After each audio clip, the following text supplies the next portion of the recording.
everybody, welcome back. I have a very interesting video for you today.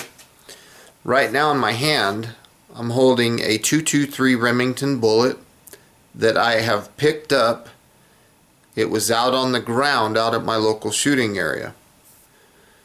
On the back you'll notice that the primer shows a dent in which the firing pin has hit the primer. So this tells me that this round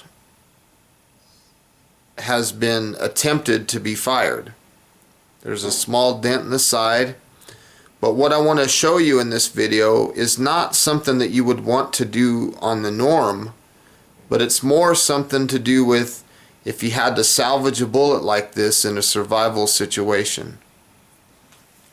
So on my bench I have a few things laid out in front of me. First is first, and that's your safety glasses. So I'm going to go ahead and put those on.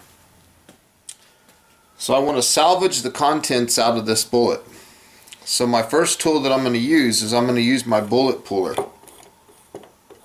Basically what I'm going to do is I'm going to salvage this bullet by putting a new primer in it, and I'm going to test the powder charge that was in the bullet to see if that powder charge is still valid. So I insert the bullet into my bullet puller, give it a couple good whacks,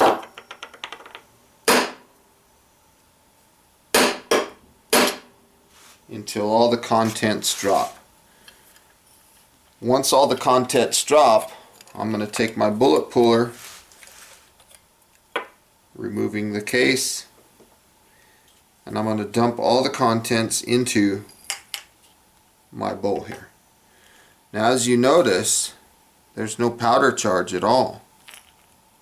So that tells me that this bullet did not have any gunpowder in it. So either somebody reloaded this, or somewhere along the lines it failed to have a powder charge put into it. So I'm going to charge it, and I'm going to reseat the bullet. In this bowl I have the appropriate amount of powder that this bullet's going to need. I'm going to set that aside.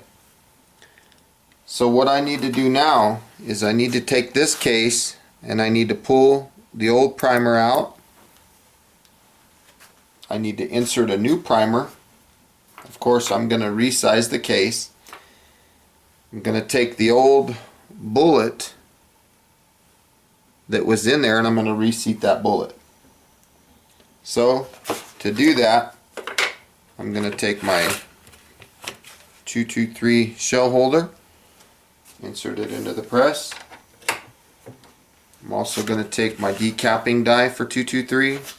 I'm going to raise the ram all the way up in the press, thread the die down until the die body touches the shell holder. Since I'm only doing one, I'm not going to lock the lock ring. I'm only doing one case. This case has already been lubed. So I insert it in, knock the old firing pin out, check the flash hole, make sure the flash hole is clear, which it is. I'm going to use a small screwdriver to kind of clean the primer pocket area a little bit.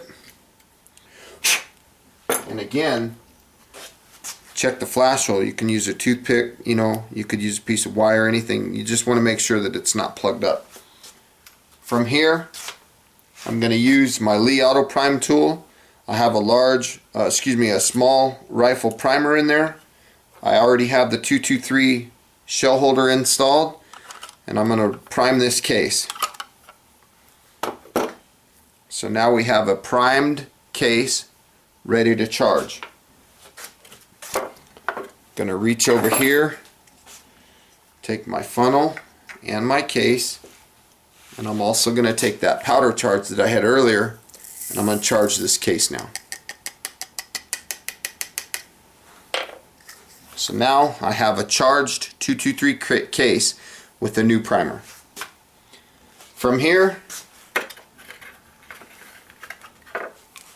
I'm going to take out the decapping and resizing die because I don't need it no more. I'm going to insert the charged case into the press, into the shell holder. and I'm going to go ahead and seat a bullet.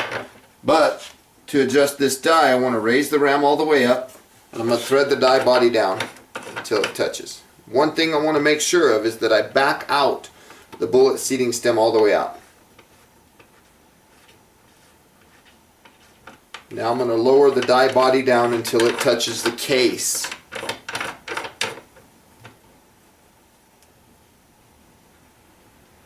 And once it touches the case, I'm going to back it out about a quarter of a turn, and I'm going to just gently finger tight lock this lock ring.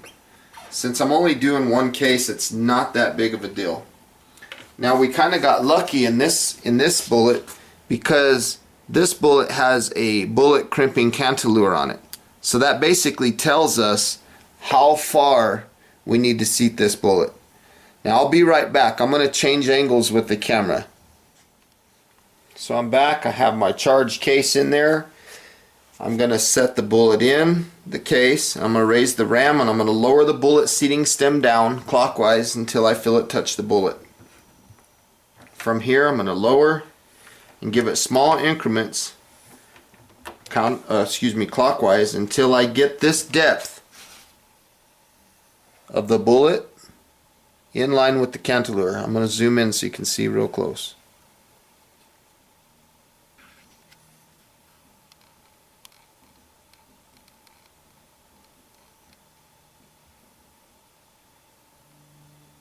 So that depth is not quite there yet. So I'm going to go clockwise a little more, raise the ram, still not there, clockwise a little more, not there. I'm just seating the bullet a little deeper each time until I get it to the depth that I want. Now I have a good depth on the bullet. And from this point, I'm going to put a mild crimp on the bullet to hold it in. Now you could technically skip this step, but I'm going to do it anyway. So first thing is I'm going to back out the bullet seating stem, because we've already seated the bullet to the correct depth. Again, I'm going to raise the ram. I'm going to loosen this die lock ring. And now I'm going to thread the die down again until it touches the case. Now I'm going to lower the ram and give it about 1/8 of a turn and raise the ram and inspect the cartridge for crimp. Not enough yet, so let's give it another little bit of a turn. Raise the ram, check the cartridge, and it looks like we have a nice little crimp. So this bullet is pretty much finished. Last thing I want to do is I want to take my case length gauge and check this bullet. Looks pretty good. The trim is good. The headspace is fair. This is done.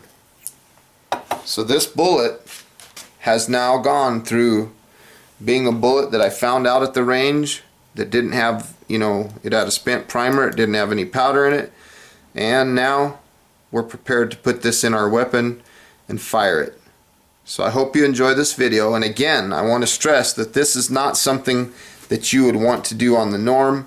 This is something that you could do as a last ditch effort, if times were hard and you needed to produce a bullet. Hope you enjoy the video. Feel free to leave a comment, feel free to subscribe, and thanks again for watching, everybody. Have a good day.